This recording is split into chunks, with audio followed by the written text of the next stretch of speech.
क्या इज़्ज़त इतनी कीमती होती है कि उसके लिए किसी की ज़िंदगी दीवार के पीछे दबा दी जाए। एक बेटी अपनी मर्जी से जीना चाहती थी और उसके अपने ही उसे ज़िंदा गाद आए, मगर 22 साल बाद उसकी चीखें डायरी की स्याही में उभर आई।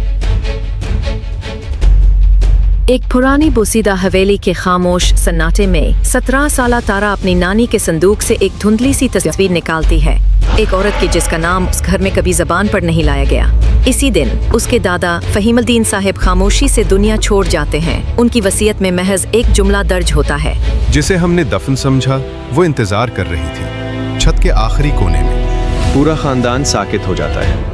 तारा संदूक में रखे पुराने नक्शे की मदद से हवेली की छत के एक ऐसे कमरे तक पहुंचती है जो 22 साल पहले लकड़ी से बंद कर दिया गया था और तब से कभी नहीं खुला।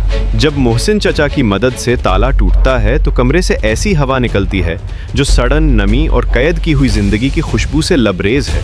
कमरे में एक पुरानी कुर्सी मिट्टी से लिपटा दिया और एक खस्ता हाल डायरी मिलती है जिसमें लिखा होता है, मैं इनकी इज्जत थी, फिर भी इन्होंने मुझे जिंदा दफन कर दिया, सिर्फ इसलिए कि मैंने अपनी ज़िंदगी खुद चुनी। मैं बरसों तक चीखती रही, मेरे घर वाले हर दिन मेरे नीचे से गुजरते रहे, लेकिन एक बार भी ये नहीं सोचा कि एक इंसान की ज़िंदगी दीवार के पीछे कैद हो गई है। डायरी के साथ एक पुतला सा ढांचा भी मिलता है, कपड़ों के पुराने चीथड़े, एक दुपट्टा और वही तस्वीर जो तारा ने सुबह देखी थी। खानदान के चेहरे जर्द पड़ जाते हैं। दादी साउतरी आंखों में नमी लिए कहती हैं, वो सिर्फ सफिया नहीं थी, वो मेरी सबसे प्यारी बेटी थी। हमने इज्जत के नाम पर अपने ही घर की रोशनी बुझा दी। तारा वो डायरी लेकर बाहर आती है और पूरे गांव के सामने उसे पढ़ती है। वो सिर्फ एक राज को बेनकाब नहीं करती, वो उन सबको आईना दिखाती है जो लोग क्या कहेंगे के खौफ में सच का गला घूंट देते हैं।